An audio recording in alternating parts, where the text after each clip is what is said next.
പോലീസിന്റെ നരനായാട്ടിൽ ജീവൻ പൊലിഞ്ഞ യൂത്ത് കോൺഗ്രസ് നേതാവാണ് ആർ ഇന്ദുചൂടൻ. ഇപ്പോൾ പോലീസിനെതിരെ നടക്കുന്ന അന്വേഷണത്തിൽ ആ സംഭവം അന്വേഷിക്കണമെന്ന ആവശ്യം ഉയരുകയാണ്. ഇപ്പോഴത്തെ യൂത്ത് കോൺഗ്രസ് പത്തനംതിട്ട ജില്ലാ പ്രസിഡന്റ് വിജയ് ഇന്ദുചൂടന്റെ പിതാവാണ് ആർ ഇന്ദുചൂടൻ. പോലീസിന്റെ നരനായാട്ടിൽ ജീവൻ പൊലിഞ്ഞ ഒരു ധീരനായ യൂത്ത് കോൺഗ്രസ് നേതാവ് ഉണ്ടായിരുന്നു. പത്തനംതിട്ട ജില്ലയിൽ 10ാം ക്ലാസ് പരീക്ഷാ സമയത്ത് സംസ്ഥാന സർക്കാർ ലോഡ് ഷെഡിംഗ് ഏർപ്പെടുത്തിയതിനെ ചോദ്യം ചെയ്ത് അടൂരിൽ എത്തിയ സമരത്തിൽ മൃഗീയ മർദ്ദനമേറ്റ ആർ ഇന്ദുചൂടൻ എന്ന നേതാവായിരുന്നു അത്.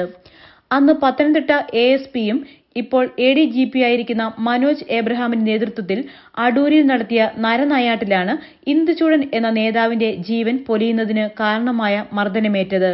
2001 മാർച്ചിൽ നടന്ന മർദ്ദനത്തിന് തിക്ത അനുഭവം ചെറിയതൊന്നും അല്ലായിരുന്നു. ഇപ്പോൾ സംസ്ഥാന വ്യാപകമായി പോലീസിന്റെ ക്രൂരമർദ്ദനങ്ങൾ പുറത്തുവരുന്നതിനിടെയാണ് ആർ ഇന്ദുചൂടൻ എന്ന നേതാവിനേറ്റ മർദ്ദനത്തിൽ വേദനിപ്പിക്കുന്ന ഓർമ്മകൾ പുറത്തുവരുന്നത്. കഴിഞ്ഞ ദിവസം മല്ലപ്പള്ളിയിൽ പോലീസിന്റെ ക്രൂരമർദ്ദനത്തിൽ പ്രതിഷേധിച്ച് നടന്ന യോഗത്തിൽ KPCC സെക്രട്ടറി അനീഷ് വരിക്കണ്ണമല ആർ ഇന്ദുചൂടനെ അനുസ്മരിക്കുകയും ചെയ്തിരുന്നു.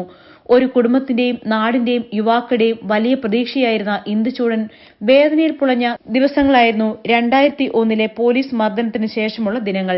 പ്രിയങ്കരനായ നമ്മുടെ നേതാവ് ശ്രീ ഇന്ദുചൂടനെ ഇവിടെ അനുസ്മരിക്കുകയുണ്ടായി. ഒരുപക്ഷെ ഈ ജില്ലയുടെ രാഷ്ട്രീയ ഭൂപടത്തിൽ യുവജന രാഷ്ട്രീയത്തിന് ഏറ്റവും കരുത്ത് പകർന്ന, യൂത്ത് കോൺഗ്രസിന് സമരാവേശം പകർന്ന, ഒരുപക്ഷെ ഇന്ത്യൻ നാഷണൽ കോൺഗ്രസ് സംസ്ഥാനത്ത് തന്നെ ഏറ്റവും വലിയ ചലനമുള്ള സമരത്തിലേക്ക് ഈ സംഘടനയെ നയിച്ച പ്രധാനപ്പെട്ട വ്യക്തിയാണ് ശ്രീ ഇന്ദുചൂടൻ. അദ്ദേഹം ജില്ലാ അധ്യക്ഷനായ കാലഘട്ടം ഈ ജില്ലയിലെ യൂത്ത് കോൺഗ്രസിന്റെ സുവർണ കാലഘട്ടമാണ്. അന്ന് ഗ്രാമാന്തരങ്ങളിൽ യൂത്ത് കോൺഗ്രസ് സജീവമായിരുന്നു. മണ്ഡലം തലങ്ങളിലും യൂണിറ്റ് തലങ്ങളിലും സമരാവേശമുള്ള സമര സംഘടനയായി യൂത്ത് കോൺഗ്രസ് ആ കാലഘട്ടത്തിൽ ഏറ്റവും സജീവമായിരുന്നു. യുവജന രാഷ്ട്രീയത്തിന്റെ ഉത്തരവാദിത്വവും പ്രസക്തിയും തിരിച്ചറിഞ്ഞ രാഷ്ട്രീയ നേതാവായിരുന്നു ഇന്ദുചൂടൻ.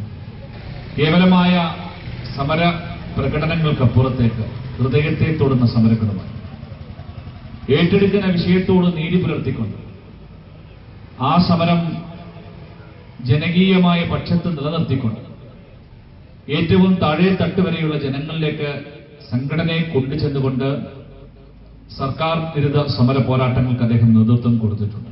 ഇന്ദുചൂടന്റെ സമരാവേശവും ഇന്ദുചൂടന്റെ സംഘടനാശേഷിയും ഇടതുപക്ഷത്തിനും പോലീസിനുമൊക്കെ ഭയമായിരുന്നു.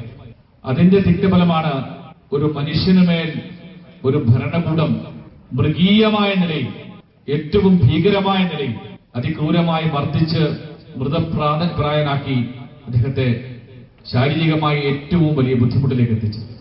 അദ്ദേഹത്തിന്റെ നട്ടെല്ല് തല്ലിയൊടിച്ച പോലീസ് കഴുത്തു പൊക്കാൻ പറ്റാത്ത വിധം പിടലിയും തല്ലിയൊടിച്ചു.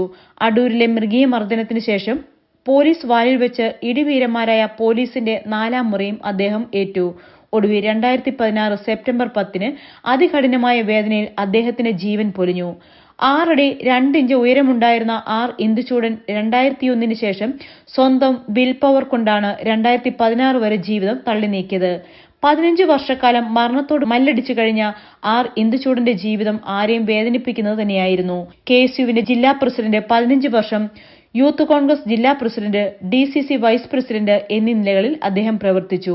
G. കാർത്തികേയൻ, പന്ത്രം സുധാകരൻ, രമേശ് ചെന്നിത്തല, KC വേണുഗോപാൽ തുടങ്ങിയ നേതാക്കൾ യൂത്ത് കോൺഗ്രസിന്റെ സംസ്ഥാന പ്രസിഡന്റുമാർ ആയിരുന്നപ്പോഴെല്ലാം ആർ ഇന്ദുചൂടൻ യൂത്ത് കോൺഗ്രസിന്റെ പത്തനംതിട്ട ജില്ലാ പ്രസിഡന്റായിരുന്നു. ഇപ്പോൾ സംസ്ഥാന വ്യാപകമായി പോലീസ് നടത്തിയ കൊടിയ മർദ്ദനങ്ങളെ വാർത്തകൾ നിറയുമ്പോൾ ആർ ഇന്ദുചൂടന്റെ മരണത്തിന് കാരണങ്ങൾ കൂടി അന്വേഷിക്കണം. അല്ലെങ്കിൽ ഇന്ദുചൂടൻ വിശ്വസിച്ചിരുന്ന രാഷ്ട്രീയ പാർട്ടി അധികാരത്തിൽ വരികയാണെങ്കിൽ അദ്ദേഹത്തെ മരണത്തിലേക്ക് തള്ളിവിട്ട പോലീസ് മർദ്ദനത്തിന് കാരണക്കാരായ പോലീസുകാരെ കണ്ടെത്തി ശിക്ഷിക്കുവാനുള്ള ആർജവം കാട്ടണം.